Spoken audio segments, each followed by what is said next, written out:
Bonjour ou bonsoir, mesdames, mesdemoiselles et messieurs, fidèles internautes. Merci d'avoir choisi une fois de plus Téléart TV et bienvenue dans votre émission Droit du savoir. Au menu de cette édition, le décès des 6 jeunes Congolais dans un commissariat au Congo-Brazzaville et notamment dans la capitale congolaise à Brazzaville. Nous parlerons également du Glasgow 2021, notamment la COP 26.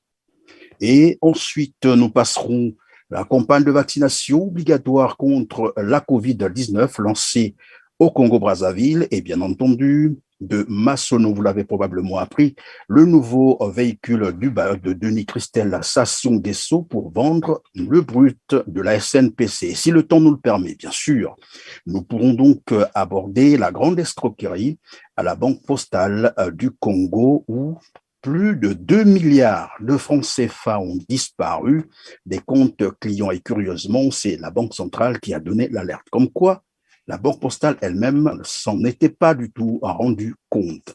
Voilà pour l'essentiel qui va caractériser notre entretien avec Monsieur Guy Mafimba Motoki, opposant politique congolais.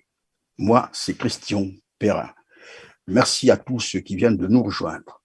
Bonjour Monsieur Guy Mafimba Motoki. Bonjour, Monsieur Christian Perrin, et merci pour votre invitation. Et mes salutations à tous les téléspectateurs qui nous suivent ce jour. En tout cas, merci d'avoir encore accepté notre invitation et c'est un plaisir pour moi de vous recevoir une fois de plus sur notre plateau. Alors, tiens, nous venons d'apprendre une nouvelle, à la dernière minute d'ailleurs, que 6 jeunes Congolais seraient décédés au commissariat central de Brazzaville, bien entendu, et nous n'avons probablement pas toutes les informations autour. Si vous l'avez appris, qu'est-ce qui se serait passé exactement? En tout cas, c'est quelques heures avant le début de notre émission que, à travers nos sources, nos réseaux à Brazzaville, nous avons été informés de ce fait que hier, vendredi, 6 jeunes, en tout cas, on a sorti 6 corps du commissariat central de Brazzaville.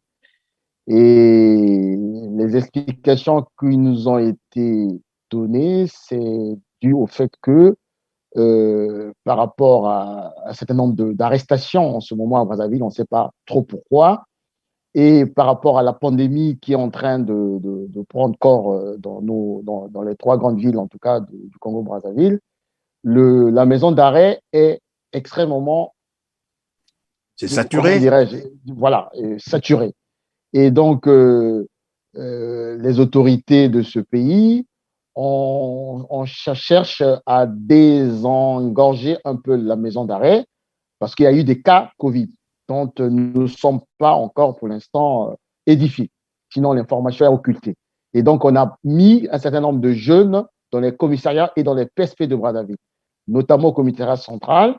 Et dans ce commissariat central, des jeunes ont été mis dans une cellule. Il y avait trop de monde, très certainement, et selon les informations que nous avons, les jeunes ont été torturés et ils ont subi des traitements inhumains. Et 6 corps ont été sortis de cette cellule hier. Et parmi les 6 corps, il y a le corps d'un policier qui était aussi incarcéré, mais pour d'autres raisons. Voilà les informations que nous avons reçues tout à l'heure. Et bien entendu, connaissant la nature de ce régime et pour avoir suivi le dossier de Chakona, bien entendu, une information comme ça, ils devraient l'occulter. Ils sont en train de vouloir l'occulter. Et donc, nous tenons effectivement à porter les éléments que nous avons. Et comme vous êtes très suivis, nous pensons que les voix vont commencer à s'élever. Et je peux déjà vous garantir que nous avons déjà l'identité et la photo d'une des victimes parmi les 6 corps qu'on a sortis hier au commissariat central. Et nous prendrons soin dès demain, en contact avec les ONG à Brazzaville et un peu partout, et avec les médias, pour déjà donner des informations précises et factuelles sur ce qui s'est passé. Mais pourtant, je crois qu'il y a quelques mois, l'OMS avait demandé à tous les gouvernements du monde de désengorger les prisons, évidemment, en lien, bien entendu, la nouvelle pandémie à Covid-19. Comment se fait-il qu'au Congo, on se retrouve encore avec des établissements pénitentiaires saturés? À ce point? Mais c'est ce qui nous permet, l'occasion nous est permis aujourd'hui, effectivement, de lancer cet appel solennel. Parce que nous avons deux prisonniers politiques emblématiques dans les prisons congolaises, le général Jean-Marie Michel Moukoko et le ministre André Okobi-Salisa. Et aujourd'hui, nous avons la conviction que de plus en plus, l'épidémie n'est plus sous contrôle au Congo-Brazzaville. Parce que lorsqu'on on apprend de Brazzaville que les morgues sont saturées, les hôpitaux sont saturés, c'est pas moi qui l'ai dit. Hier, nous avons vu, je crois, ou avant-hier, la première page des dépêches de Brazzaville. Donc, des autorités responsables qui tiennent en compte effectivement les recommandations de l'OMS, comme vous venez de le dire, et un minimum d'humanité, devraient déjà prendre les mesures pour faire en sorte qu'on mette à l'abri déjà c'est les prisonniers politiques, les prisonniers d'opinion et désengorger ces prisons.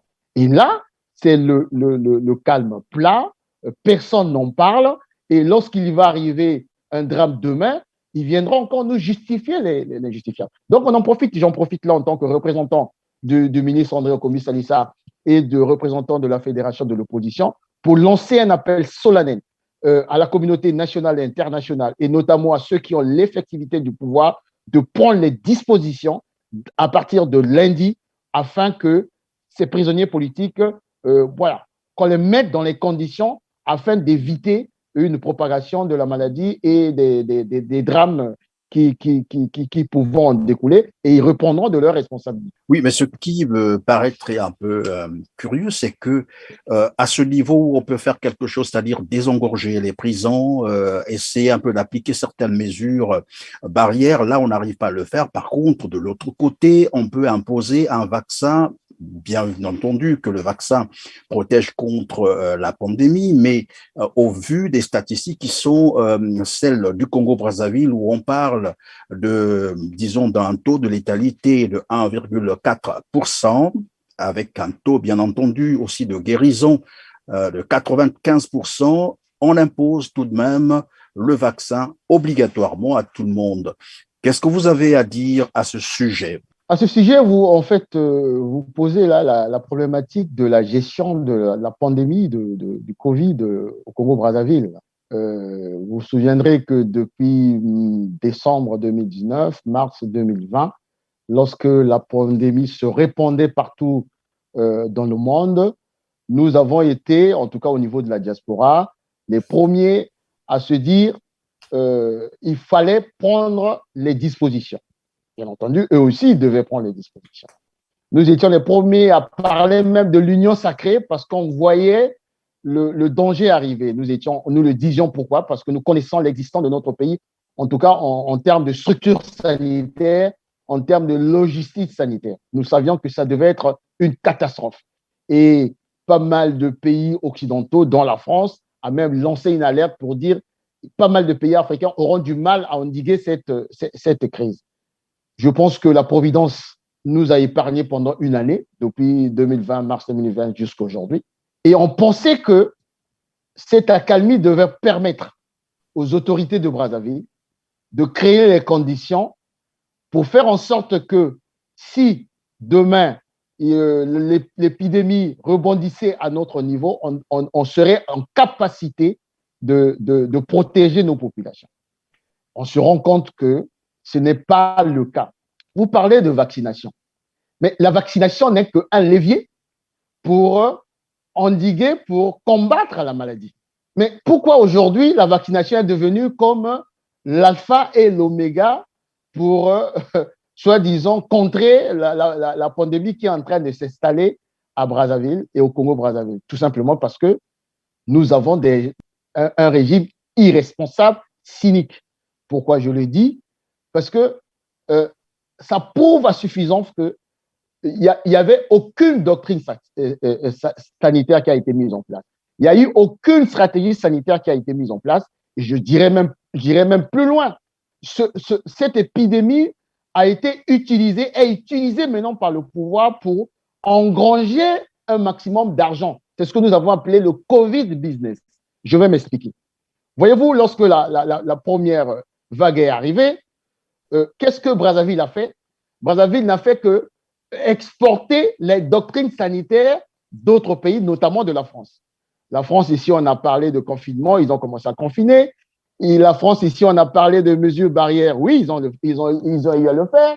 Tester, isoler et tracer, on a voulu le faire à Brazzaville, sans se poser la question de savoir si nous avions l'expertise, si nous avions la logistique, si nous avions les données capables de mettre en place une doctrine sanitaire qui a été, entre guillemets, initiée au niveau, je parlerai de la France et de l'Occident. On n'avait pas tout ça. Alors, qu'est-ce qu'on fait? Mais maintenant qu'on parle de vaccination. On a fait du copier-coller.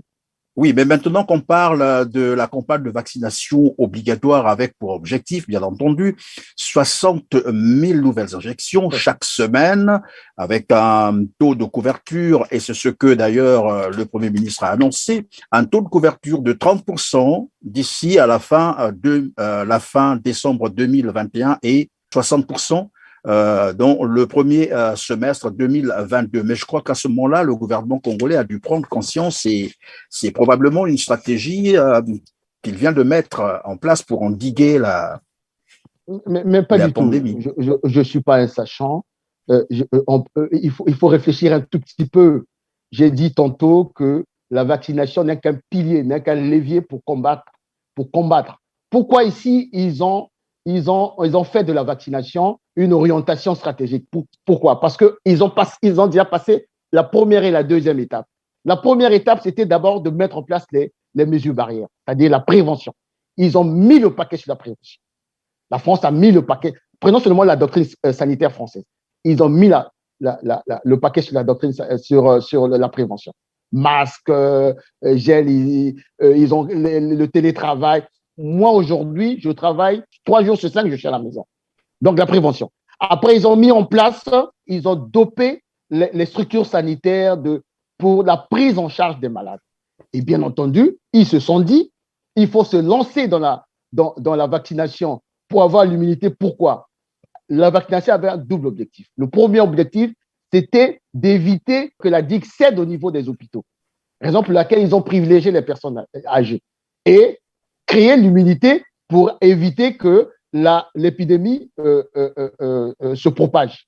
Mais aujourd'hui, au Congo-Brazzaville, monsieur Christian Perrin, nous n'avons aucune maîtrise, ne serait-ce que des données médicales des citoyens congolais. Nous avons une sécurité sociale au Congo pour savoir combien il y a des gens qui sont atteints de telle ou telle maladie. On n'a pas tout ça.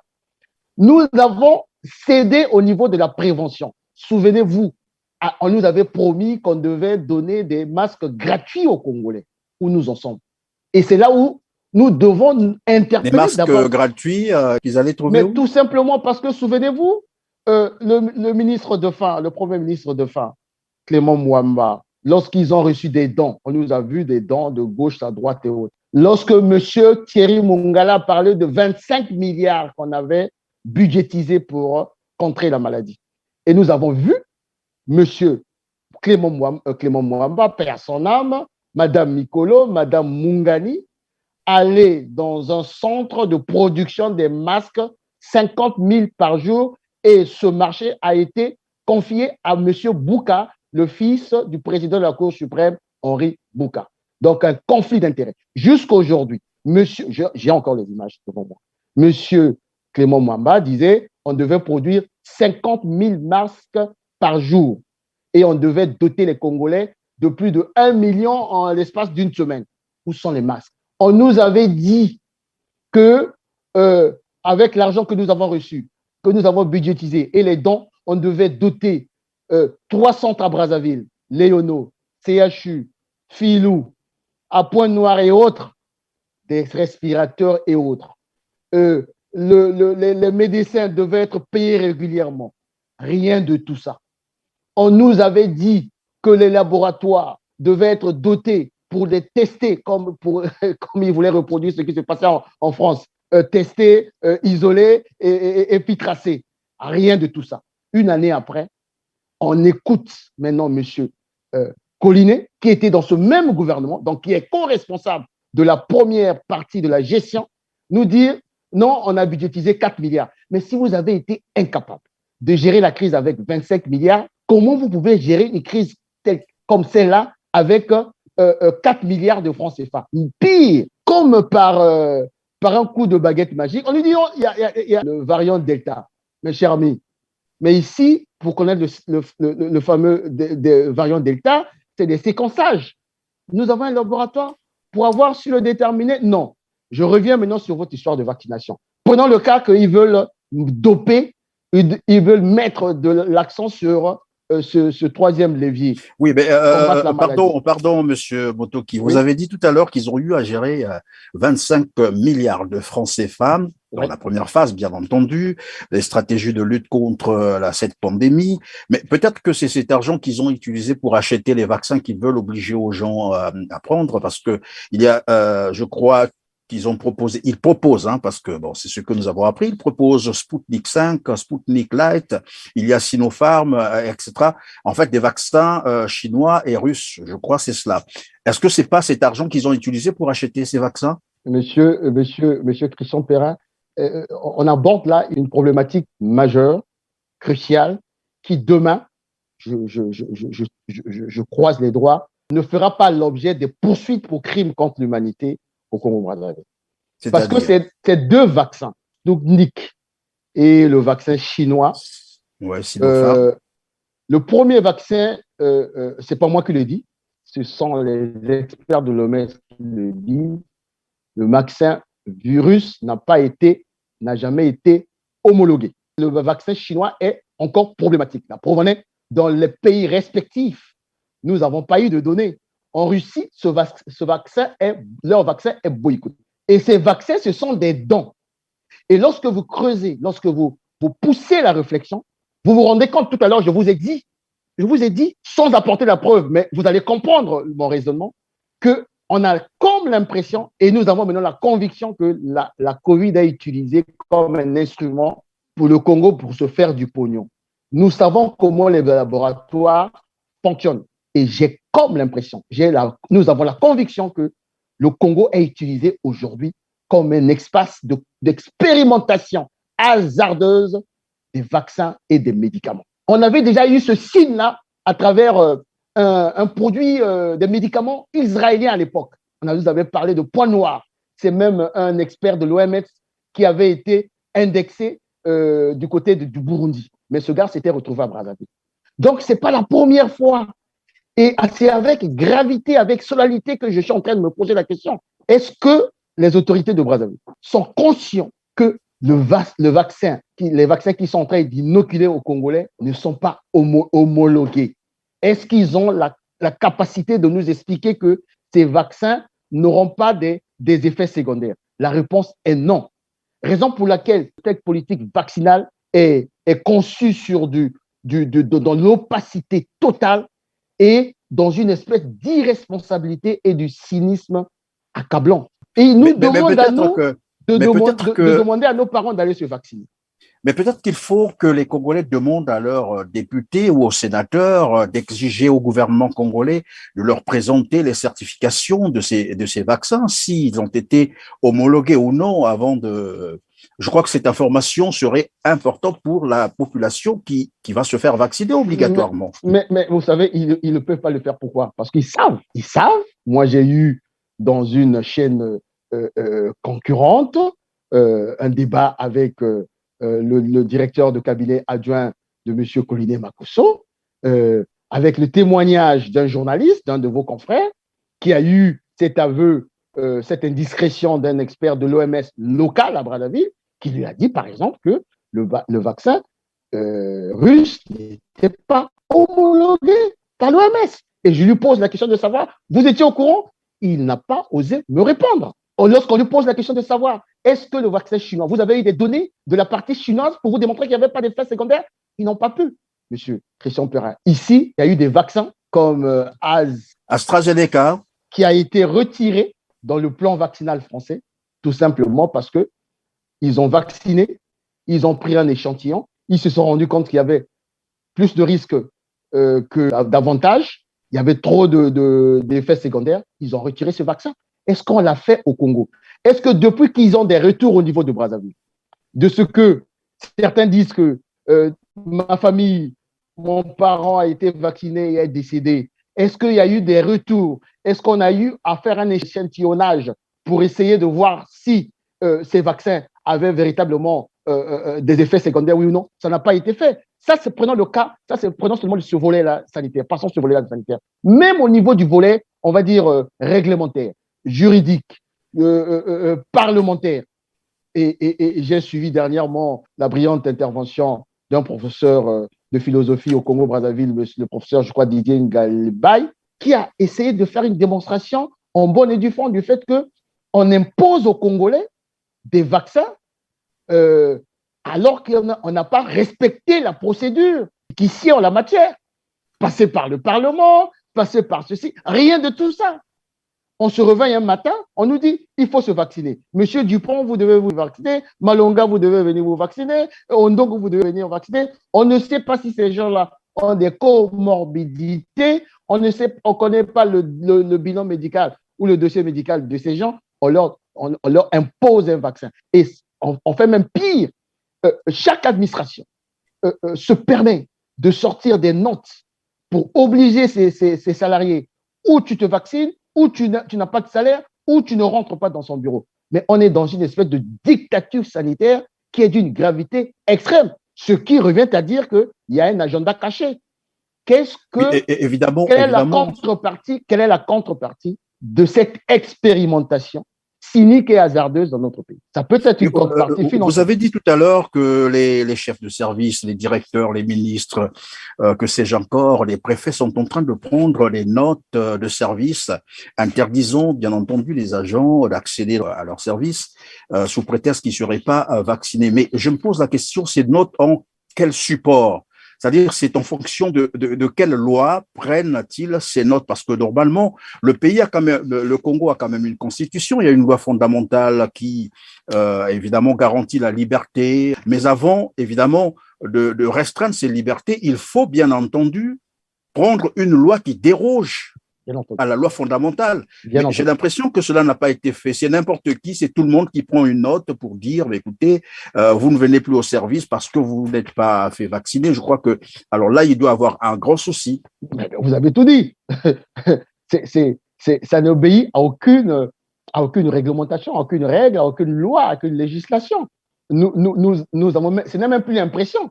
La conviction que nous avons, c'est que, c'est un sociologue qui le disait très bien, le Congo, c'est un État cartel. Et je suis convaincu qu'il y a des dirigeants qui ont signé une espèce de deal cynique, machiavélique, pour recevoir ces vaccins et faire des Congolais des cobayes pour une expérimentation hasardeuse. Je pèse mes mots. Parce que, regardez, ce que vous avez dit là, on va l'illustrer. À la présidence de la République, la première institution, il y a une loi, il y a un décret, je sais pas, non, une note de service, ne peut rentrer que quand on est vacciné, machin quoi. Donc, obligé de se vacciner. À la primature, ils ont fait la même chose. Donc, pratiquement tous les ministères. Ils descendent même jusque dans les mairies. Je suivais une vidéo hier ou aujourd'hui à la mairie de Mungali. Tout est fermé. Si tu n'as pas de vaccin, tu ne rentres pas. C'est-à-dire que le citoyen lambda ne peut plus avoir accès à ces services de la mairie et autres parce que tu n'es pas vacciné.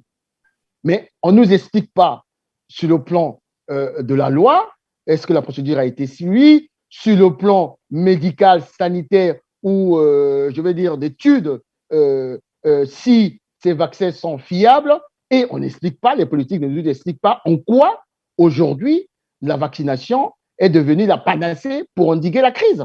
Alors que la pandémie, même dans les pays où la vaccination a atteint un taux considérable, l'épidémie ne s'est pas arrêtée pour autant. Ce que revient à dire, on arrive à cette conclusion, il y a un agenda caché. On arrive à cette conclusion, il y a eu un deal. On arrive à cette conclusion, le Congo est devenu un champ d'expérimentation d'un certain nombre de laboratoires à travers le monde. Et la responsabilité des dirigeants, la responsabilité de celui qui dirige ce pays, du ministre de la Santé et de tous les dirigeants du fameux comité scientifique est engagé, et des parlementaires. Est-ce que l'État congolais n'a pas pris une loi pour réguler un peu cette vaccination obligatoire, tout simplement pour décliner sa responsabilité? Parce qu'après, c'est la question que je voulais vous poser. Qui sera donc responsable des effets secondaires ou de tout ce qui peut en résulter, bien entendu, de négatif après cette campagne de vaccination, puisque c'est n'importe qui prend une note de service pour obliger ses agents à se faire vacciner. Dans le cas où il y a des effets secondaires graves ou des décès, qui en sera responsable finalement, puisqu'il n'y a pas une loi pour responsabiliser l'État? Monsieur Christian Perrin, ceux qui ont pris en otage le Congo depuis 40 ans, c'est le PCT. Ils ont un slogan qui est devenu célèbre, « Ebonga, Ebongate, toujours meilleur ». Et ils ont actualisé ce slogan cette année en disant, il y a 5 ans, allons seulement. Ça veut dire que ces gens, ils sont responsables de rien. Ils n'ont jamais été responsables de rien. Et pour eux, comme l'histoire leur a toujours donné raison, entre guillemets, ils vont continuer sur ce chemin. Raison pour laquelle j'ai parlé de cynisme. Raison pour laquelle j'ai parlé de quasiment de crimes contre l'humanité éventuelle. Parce qu'on peut le démontrer. Vous posez une question là intéressante. Pourquoi personne n'est responsable? Parce qu'il n'y a aucune loi qui le dit. Mais je veux aller même plus loin, de manière factuelle. Lorsque j'ai eu ce débat avec ce fameux directeur adjoint du cabinet de M. Colin Makos, il m'a sorti dans le chapeau, je crois, pour m'impressionner, lorsque j'étais en train de casser en fait ses arguments au sujet des fameux des 2 vaccins en présence que les Congolais refutaient. Il dit non, nous allons commander des Pfizer. Pour lui, il a sorti quelque chose de formidable. Ils vont commander alors qu'ils ont commencé déjà la vaccination. Voilà, ils vont commander les Pfizer, comme par hasard. Ok, très bien. Mais la question que tout Congolais lambda va se poser, il dit, mais écoutez, les Pfizer, les conditions de conservation, c'est moins 80 degrés. À Doudanga, leur fameux directeur de la SNE coupe l'électricité tous les 2 jours, sinon toutes les heures. Bon, quelles sont aujourd'hui les garanties qu'ils ont données pour conserver au mieux ces vaccins et ne pas inoculer les poisons dans le corps des Congolais? Il était incapable de m'expliquer. Parce qu'il sait pertinemment qu'ils sont dans le cynisme, ils sont dans le mensonge. Voilà à qui nous avons affaire.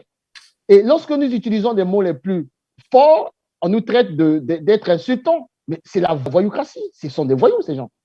Ce sont des criminels ambulants. Vous pouvez imaginer à ce instant, on fait venir des Pfizer alors qu'on n'a aucune structure pour conserver ces vaccins. Et ils ont quand même le toupet de le balancer comme ça devant les médias. Mais vous prenez une responsabilité devant les hommes. Probablement pour impressionner, mais parce qu'on sait, nous savons tous les conditions de conservation au Congo. Conserver les Pfizer, je ne pense pas que... Bon, enfin, peut-être que les structures sont préparées, peut-être qu'ils ont reçu beaucoup d'autres moyens pour le faire, mais attendons voir. Alors, on va parler donc de Glasgow 2021. La conférence des partis sur, disons, le climat a ouvert ses portes depuis le 31 octobre 2021 et se poursuit jusqu'au 12 novembre prochain.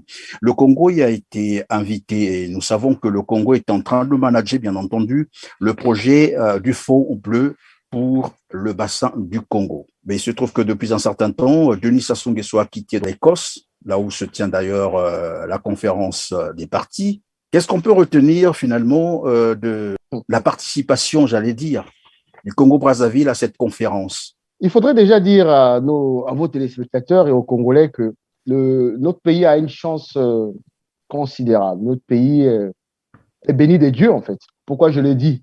Parce qu'il faudrait que les Congolais comprennent qu'aujourd'hui, si nous avons manqué la révolution énergétique, on a eu le pétrole à gogo, comme on dit, et chez nous, ça a été la malédiction du pétrole.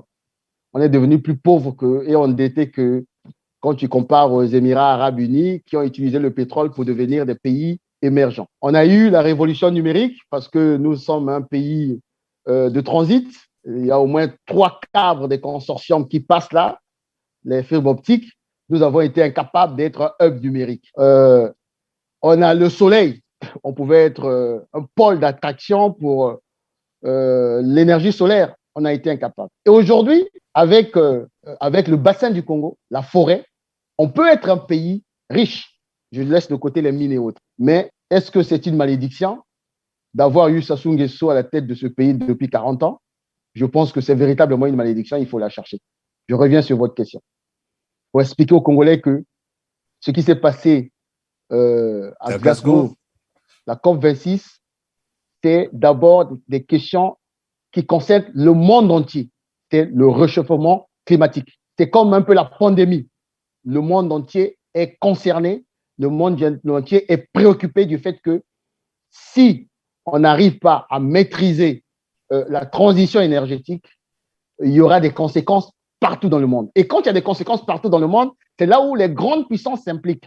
C'est un peu comme la pandémie. On a eu le vaccin très vite parce que les grandes puissances ont été touchées. Et là, nous avons une chance historique parce qu'ils ont peur. Le Japon a peur, c'est une île, il peut disparaître. Les États-Unis, il y a des tempêtes et autres. Et donc, il y a une prise de conscience depuis Rio 92. On est passé jusqu'à ce qu'on arrive en COP26. L'enjeu, c'est quoi? Il y a des enjeux stratégiques importants. C'est de faire en sorte qu'on puisse baisser la température de la planète. Et nous avons la chance d'être hébergés dans ce qu'on appelle le bassin du Congo, qui est un bassin forestier considérable. Donc, nous sommes devenus aujourd'hui une espèce c'est la solution. La solution, comme l'a dit la RDC. Un pays solution. Nous sommes une usine qui doit stocker le gaz carbonique. Et il suffit seulement d'avoir un peu d'intelligence pour se dire, oui, nous pouvons stocker votre gaz carbonique que vous polluez comme vous polluez le monde, mais à condition qu'on puisse avoir des retombées financières pour faire ce qu'on appelle la croissance verte, le développement durable. Malheureusement, ce monsieur qui s'appelle M. Sassou Nguesso avec son régime, alors que les premiers chefs d'État avaient déjà eu une vision. Les gens oublient, lorsque le président Yombi crée la plantation d'eucalyptus à Pointe-Noire, mais c'était déjà dans la vision d'un Congo vert. Et il pensait certainement, je crois que pas lui forcément, mais des experts. Donc, nous avons cette malchance d'avoir M. Sassou Nguesso qui, au lieu de faire comme tout le monde, de se dire, nous avons là quasiment une richesse dans les mains, il faut négocier, mais lui, il veut en faire maintenant un instrument pour son lobbying politique afin de conserver le pouvoir et un objet pour capter les fonds. Capter l'argent, capter les fonds, oui. Capter l'argent des ONG, des pays et pour continuer à corrompre et à conserver son pouvoir. Et donc, la COP26, il avait réussi ce coup à la COP21. Souvenez-vous, nous étions à la veille des élections du changement ou pas de la Constitution. M. Sassou Nguesso a financé une bonne partie de la COP21. C'est comme ça qu'il a réussi à retourner les valses, retourner une bonne partie de l'entourage du président Hollande pour faire en sorte qu'on puisse appuyer son projet de changement de la Constitution. Nous sommes à la COP 21. COP 26 et tout ce qu'il a fait, c'était de sortir de l'argent et autres. Très bien. Mais entre-temps, le climat de la déréglementation climatique s'est accentué et il y a une prise de conscience aujourd'hui du fait que absolument il faut arrêter net, changer de stratégie. C'est ce qui s'est passé à la COP 26. Et M. Sassou Nguesso part avec toujours cette espèce d'assurance en se disant ben, j'ai mon fonds bleu que je vais vendre pour capter encore de l'argent. J'ai ceci, j'ai ma tchatch, je me suis fait porte-parole, je ne sais pas, de chef d'État. Il va avec cette assurance-là. Mais ce qu'il avait oublié, il avait oublié une chose. Il y a un certain nombre il y a un travail qui a été fait depuis de longue date pour comprendre ce que c'est que le système Sassou. Le système Sassou, ce sont des leviers. Il utilise le levier écologique, comme j'ai dit, pour faire du lobbying. Il a des ramifications dans un certain nombre de pays pour qu'on l'introduise dans un certain nombre de milieux et autres. Et qu'est-ce que nous avons réussi à faire? En tout cas, quand je dis nous, c'est-à-dire la diaspora, ceux qui sont à l'intérieur du Congo-Brazzaville, et nous avons réussi à conscientiser les partenaires du Congo, les pays concernés, les grandes puissances, du fait que ce monsieur n'est pas un écologiste, il est un escrologiste. On ferait mieux de dire peut-être un écologiste de façade, ce serait beaucoup plus gentil, non? Non, ce ne serait pas gentil. Pourquoi? Je vais le démontrer. Pourquoi je dis c'est un escrologiste? Prenons le cas du fonds bleu. C'est quoi le fonds bleu? Le fonds bleu, M. Sassou Nguesso nous a dit il a des projets pour la conservation de la forêt et autres. Et Pourquoi ce n'est pas de façade? Pourquoi c'est un escroc? Le bassin du Congo, c'est 62%, c'est la RDC. Ce n'est pas le Congo. Et il met en place son fonds bleu en mettant de côté la RDC. Parce qu'il sait pertinemment que celui qui est là, il est un peu intègre. Celui qui est là, il a le regard des États-Unis qui sont là.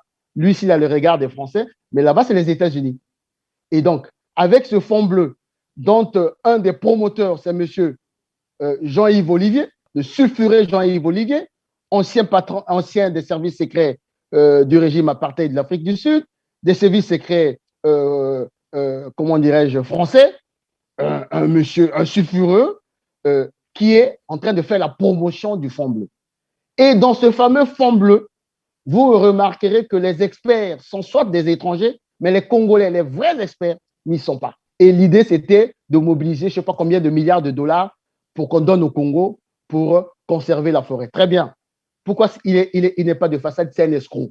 Au moment où il parle de la conservation de la forêt, les Chinois, les Malaisiens, je ne sais pas, les Turcs, une partie des Français passent leur temps à dévaster les forêts congolaises. On a donné des champs de mines aux Chinois, nous le savons, dans la Songa, dans la cuvette ouest, dans la Bouenza, dans le Poul. Ils ne font que ça.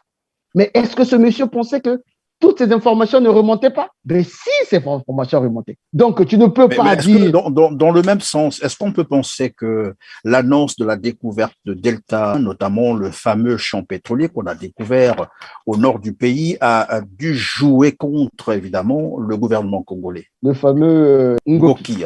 Ngoki. Un stratagème des pieds nickelés, comme qui dirait. Voilà un monsieur qui se réveille un matin, il prend tout un permis, il donne à Etoka, qui n'a ni expertise, ni fonds, et il lance une espèce de chantage à la communauté internationale pour dire, attention, si vous ne me donnez pas l'argent promis, je vais détruire les tourbières. Les tourbières, c'est un peu comme l'usine de stockage des gaz à effet de serre. Tout à fait. Voilà. Donc, ce genre de chantage, comme vous dites, n'a fait que, en fait, énerver à la rigueur la communauté internationale. Mais quand je parle de communauté internationale, je fais allusion aux pays nordiques, aux États-Unis, au Japon, au Canada, tous ces pays, parce que nous avons sauté la France, qui était dans une espèce de connivence. Souvenez-vous, Macron a voulu à un moment sauver le soldat Sassou avec le projet CAFI, lorsque les pays nordiques sont venus, soi-disant, pour donner de l'argent à Sassou, ils se sont retrouvés ici. On s'est appuyé sur ces pays où il y a des sociétés civiles fortes, des ONG fortes, des experts forts, des experts extrêmement habilités à traiter ces problèmes-là. Et j'irai plus loin. Donc, cette affaire-là de Ngoki a été un chantage qui n'a pas été apprécié par ces partenaires-là. Et avec tous les éléments qu'ils avaient, à travers la manière avec laquelle les Chinois opéraient dans nos forêts, à cela, il faut ajouter, lorsque le président Biden arrive, il y a un monsieur qui s'appelle John Kerry, qui a connu Sassou Nguesso au temps du président Pascal Lissouba, lorsqu'il a fait son coup d'État. Et John Kerry sait que, excusez-moi le terme, M. Sassou Nguesso, c'est un voyou. Il le sait.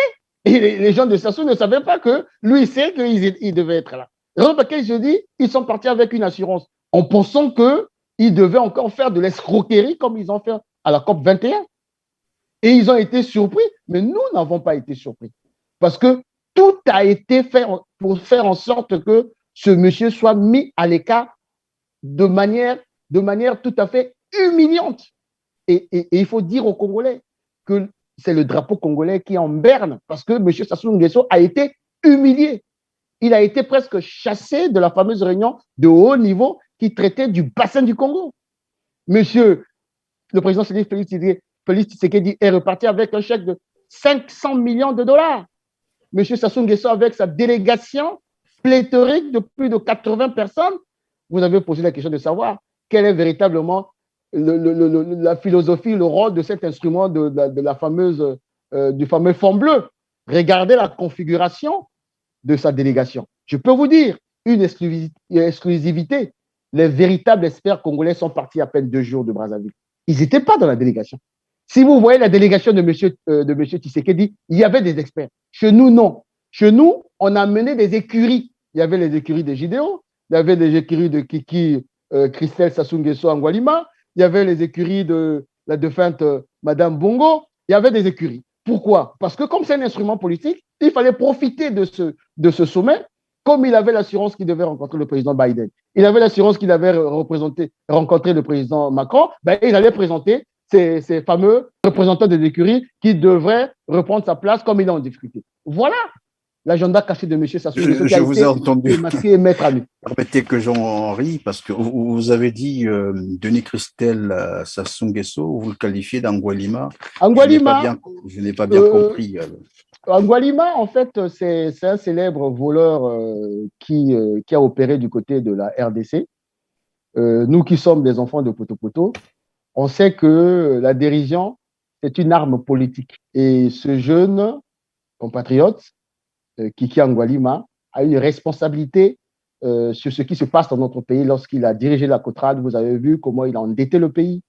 Et là, actuellement, lorsqu'il sort de l'aval pétrolier, comment il a endetté le pays.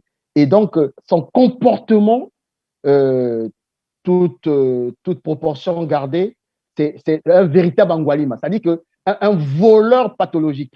Ce garçon, c'est un voleur pathologique. Et je n'ai pas je pèse mes mots parce que le drame qu'il crée dans ce pays, lorsque nos parents meurent dans les hôpitaux, lorsque nos parents ne sont plus payés 37 mois de pension, lorsque les étudiants ne sont pas payés, lorsqu'on a des bébés noirs, lorsque les hôpitaux sont dans cet état, il a une responsabilité. Et je n'ai pas à mettre des gants lorsque je parle de ce garçon.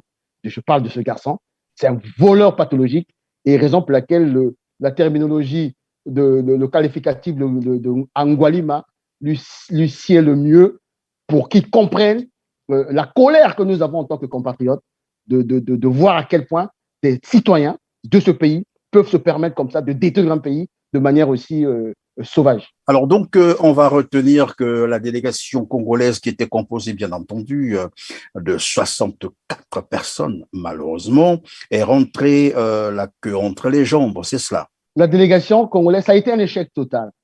D'abord, ça a été un isolement diplomatique. On a démontré à M. Sassou Nguesso qu'on n'en veut plus, que ce monsieur, sur le plan international, voilà, il n'avait déjà pas assez de crédit. Aujourd'hui, c'est un pestiféré. Vous avez vu, il n'y a même pas une seule photo avec un chef d'État, machin quoi. La seule photo qu'il a pu avoir, c'est comme toutes les délégations, lorsque tu rentres, l'hôte vous reçoit, Boris Johnson, et puis le patron de l'ONU, et puis les 3 minutes qu'il a eues pour son allocution. Et l'espèce de selfie qu'il a eu en manteau lorsqu'il a dû courir derrière Boris Johnson en train de le pointer du doigt. Donc, sur le plan diplomatique, ça a été un échec total.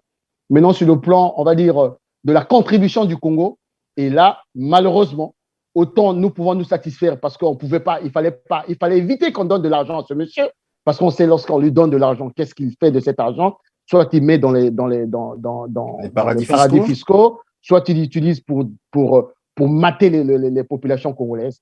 Donc, ça, on peut se satisfaire. Mais par contre, on ne peut pas se satisfaire lorsqu'on se projette par rapport à notre pays. Parce que les hommes passent, le Congo reste. Et il est plus que temps que ce monsieur parte. Pourquoi il est plus que temps que ce monsieur parte? Et je vais m'atteler à dire aux Congolais que la richesse de demain du Congo, c'est aussi la forêt. Nous aurons la possibilité, parce que nous avons dans nos tiroirs, nous avons des expertises qui pourront faire en sorte que ce qu'on appelle le crédit carbone puisse bénéficier au développement durable du Congo. Et nous avons des experts. Je peux vous citer par exemple le ministre Maleka, qui est un des experts dans ce domaine-là. Moi qui vous parle, nous sommes en train de réfléchir sur un certain nombre de projets. C'est simple, c'est pas compliqué. C'est pas compliqué. Vous avez 30 mètres carrés enfin, on va dire 1 hectare de forêt. La communauté mondiale, la communauté internationale, ce qu'on appelle les bourses carbone, ça existe, vous disent, bon, écoutez, avec les modélisations, un hectare peut emmagasiner, par exemple, X tonnes de gaz carbonique. Donc, on vous demande de ne pas couper ces arbres. En contrepartie, on vous donne tant de millions de dollars. C'est aussi simple que ça, monsieur. Et nous sommes en train de manquer cette révolution. Voyez-vous, aujourd'hui, après la COP26, la RDC, le Brésil, l'Indonésie ont créé un task force pour mettre en place des mécanismes afin de réviser les taux, un certain nombre de choses au niveau de la bourse carbone. Parce qu'ils s'étaient rendus compte que ce sont les mêmes Européens qui nous demandent de ne pas couper les forêts et c'est eux-mêmes qui ont aussi imposé ces mécanismes-là. Donc, il suffit seulement de réfléchir, de se dire, et nous n'y sommes pas. Nous n'y sommes pas. Nous n'y sommes pas. Voilà, on va passer donc à l'autre sujet. C'est Masono, le nouveau véhicule de Mayotte de Denis Christel à Sassou Nguesso pour vendre le brut de la SNPC. En fait, c'est une société qu'il a créée qui se nommerait Masono Oil Trading, qu'il a créé il n'y a pas très longtemps et qui va probablement désormais s'occuper de la vente du brut de la SNPC. Et on se posera donc la question de savoir à quoi va désormais servir la SNPC. En fait, et pourquoi avoir créé une telle société, une société écran en plus, donc une société offshore. Et il y a quelques semaines à peine de cela, on venait d'épingler Denis Sassou Nguesso lui-même avec sa société bien entendu offshore qu'il avait créée aux îles Vierges britanniques. Et aujourd'hui, c'est le fils qui est pointé du doigt. Tel père, tel fils. Un, deux, ce que vous venez de dire là, cette révélation, énième révélation, et vous comprenez pourquoi j'ai été très dur à l'égard de ce garçon tout à l'heure. Je l'appelle garçon parce que ce garçon, non seulement il est très mal éduqué, il est vraiment d'une inculture manifeste. Vous voyez, c'est la nature même de ce régime. C'est un régime mafieux. Et ce n'est pas la première fois qu'ils le font. C'est-à-dire, ils prennent... c'est ce qu'ils ont fait avec Ebata. Orion, c'est cela. On prend le pétrole du Congo à travers la SNPC, dans une espèce de conflit d'intérêts, on crée une société et cette société-là qui vend sur le marché international le pétrole qui devait être vendu par la SNPC. Et Christelle Sassou Nguesso Angualima le fait en toute impunité. En toute impunité. Pourquoi? Parce que c'est la nature du régime. Ils sont en difficulté. Qu'est-ce qu'il faut faire? Il faut créer les conditions de ramener de l'argent coûte que coûte. Ne soyez pas surpris que vous d'apprendre d'ici là que le Congo est devenu un narco-État. Ne soyez pas surpris. Ça, c'est la première chose. Donc, c'est la nature du régime. Et la deuxième chose, je veux dire aussi que c'est les signes d'une fin inéluctable d'un régime. Je m'explique. Voyez-vous, nous avons un coup d'avance. Le rapport Ça suffit, dernièrement, a mis l'accent sur les pays du Golfe, notamment les Émirats arabes unis, là où il a créé sa fameuse société écran. Donc, nous étions déjà là, nous sommes déjà là. Eux, ils pensaient, pour avoir été chassés de l'Europe occidentale, la Suisse, la France, Luxembourg et autres, pour être traqués, parce qu'ils sont traqués aux États-Unis, traqués dans les Bahamas et autres, parce que c'est un peu des pays satellites des États-Unis.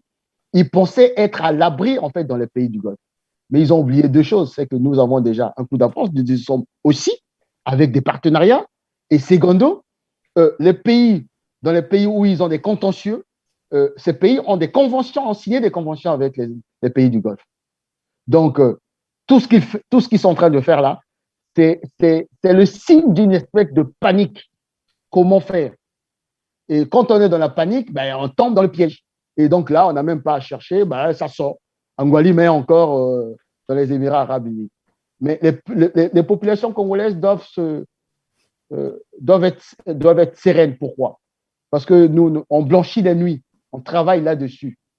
Tôt ou tard, j'espère le plus tôt possible, nous allons récupérer cet argent. Ces sommes considérables qu'ils ont mis dans les paradis fiscaux. Donc, ce n'est que la reproduction des stratagèmes qui ont échoué et ce n'est que les signes d'une certaine panique d'un régime qui est aux abois et qui ne sait plus où aller planquer l'argent qu'ils ont volé aux Congolais et qui sachent que là où ils sont, nous y sommes aussi. Donc, on n'a pas besoin d'être à Dubaï, mais M. Angualima Christelle Sassou doit savoir que nous y sommes. Nous y sommes. Et d'ici là, nous donnerons encore un peu plus de détails sur les trafics qu'ils sont en train de vouloir mettre en place dans ces pays. Alors donc, après Denis Sassou Nguesso, qui avait été donc cité dans les Pandora Papers, aujourd'hui, c'est son fils cadet, Denis Christelle Sassou Nguesso.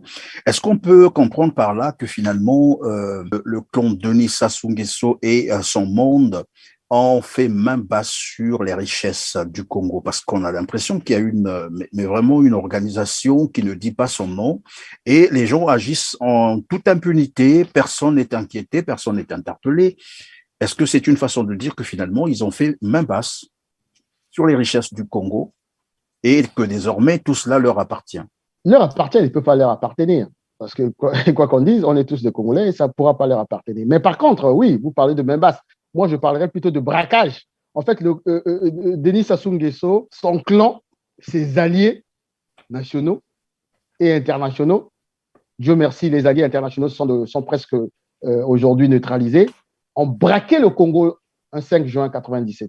Et pendant que tu le dis d'ailleurs, on a même vu Jean-Yves Olivier dans un état, mais franchement, qui disait tout. Ben voilà, la photo de Jean-Yves Olivier, c'est vraiment la photo qui montre à suffisance comment ils savent qu'ils sont défaits. Et ça, c'est aujourd'hui, c'est les derniers soubresauts. Ce sont les derniers soubresauts d'un régime. N'est-ce pas qu'ils regrettaient probablement l'argent qu'ils ont utilisé dans le lobbying et que ça n'a pas marché? Oui, considérable, considérable. Ils ont mis énormément d'argent et des assurances. Parce que Jean-Yves Olivier, il doit rendre des comptes à son patron.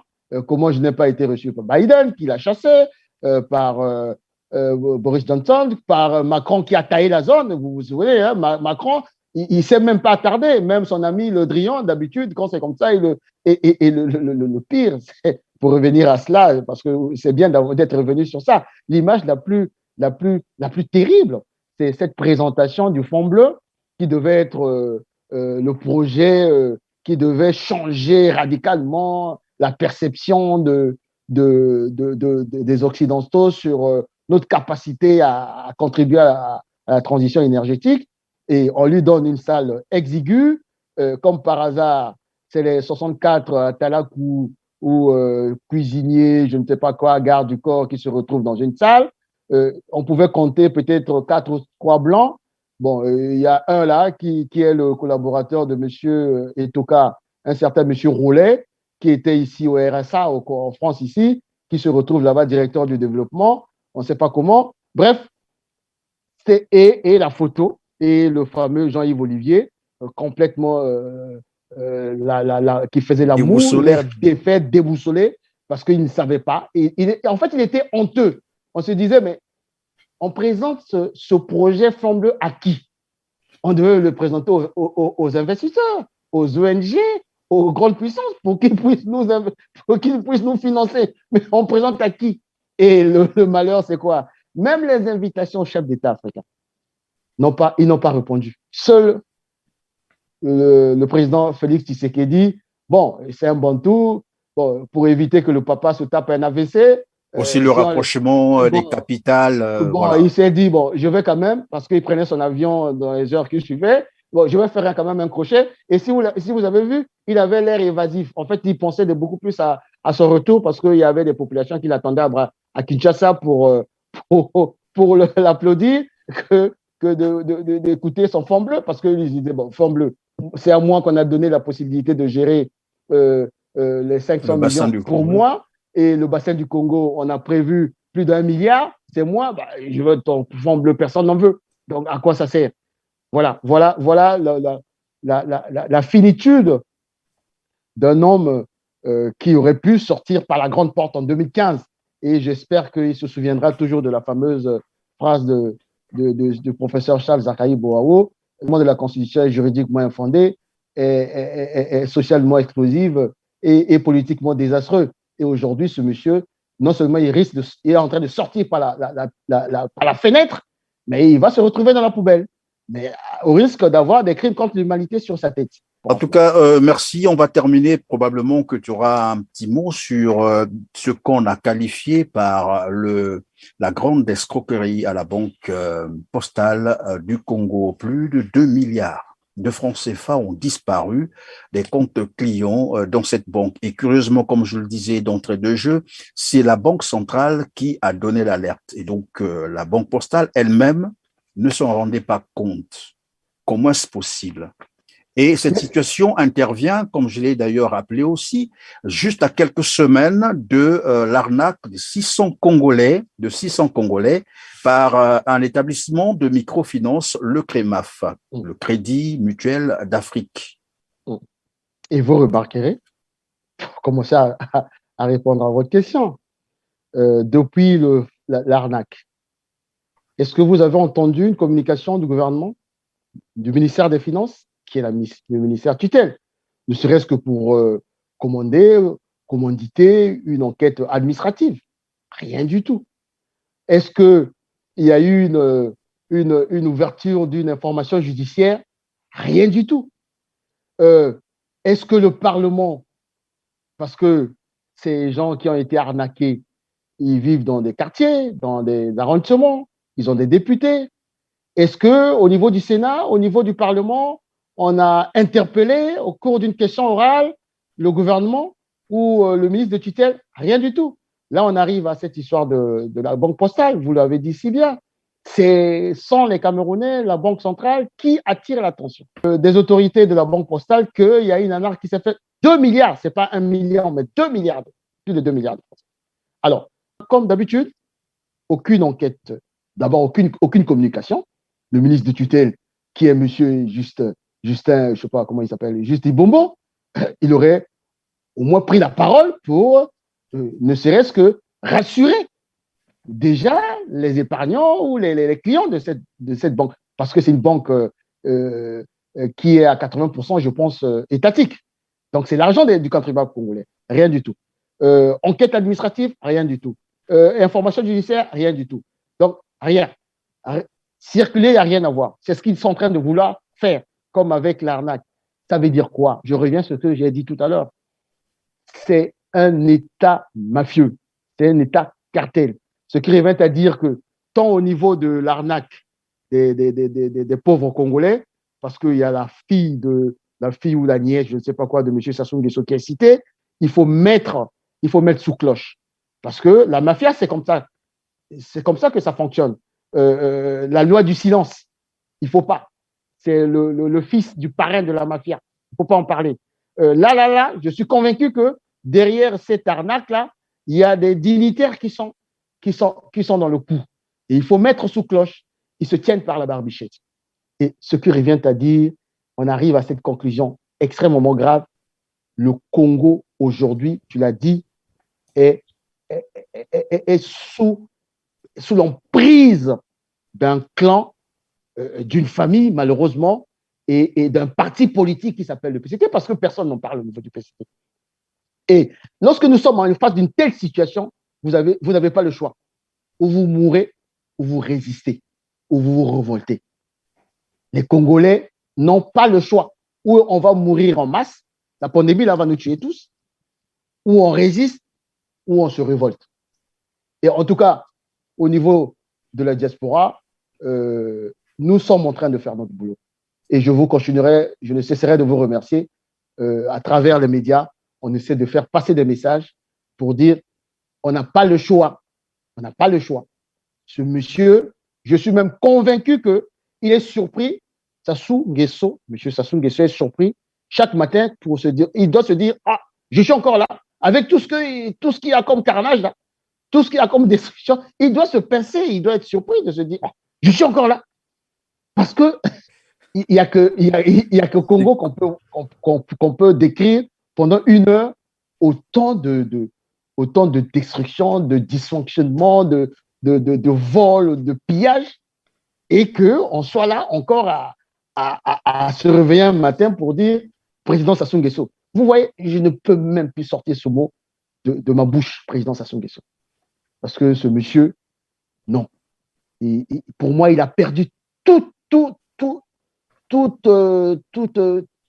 respect d'un président pour tout respect élémentaire qu'on peut devoir à un homme. Et donc, je pense que le choix est simple. Soit on meurt, on va mourir là. Eux-mêmes, on parlait d'un suicide collectif alors. C'est un suicide collectif. Soit on résiste et on se révolte. Et nous, on a pris le choix, on a pris l'option de se révolter. Moi, je suis un citoyen révolté, indigné et révolté, et je suis dans la révolte permanente. Et je ne cesserai pas parce que ce pays, c'est un patrimoine commun. Ce n'est pas le pays d'Enguesso, ce n'est pas le pays des Sassou, ce n'est pas le pays de qui que ce soit du PCT. C'est notre pays, c'est notre patrimoine commun. Et quoi qu'il arrive, j'espère que mes enfants seront fiers de moi parce que je n'aurai pas cédé à cet esclavagisme des temps modernes. En tout cas, merci. Soit c'est un suicide collectif, soit on résiste, soit on se révolte. C'est par ces mots donc que nous mettons terme à cette édition de Droit de savoir où nous avons eu pour invité Guy Mafimba Motoki, qui n'est en réalité plus à présenter, mais pour ceux qui le découvrent, c'est bien un opposant politique congolais. Et nous avons donc discuté avec lui. En fait, nous sommes entretenus sur les questions d'actualité de la République du Congo. En tout cas, merci d'avoir été avec nous, Merci Guy. beaucoup. Merci à vous. Merci à Et nous vous. reviendrons toujours vers vous toutes les Bonne fois que continuation. le besoin se fera sentir. Bonne À vous, continuation. chers téléspectateurs, tout le plaisir a été pour moi de vous avoir une fois de plus compté, mais comme d'habitude, je vous rappelle simplement de liker, de partager nos émissions, mais aussi de vous abonner pour ne rien manquer de votre émission Droit de savoir, mais c'est aussi une manière pour vous de participer à la promotion de la liberté d'expression. À très bientôt. Merci.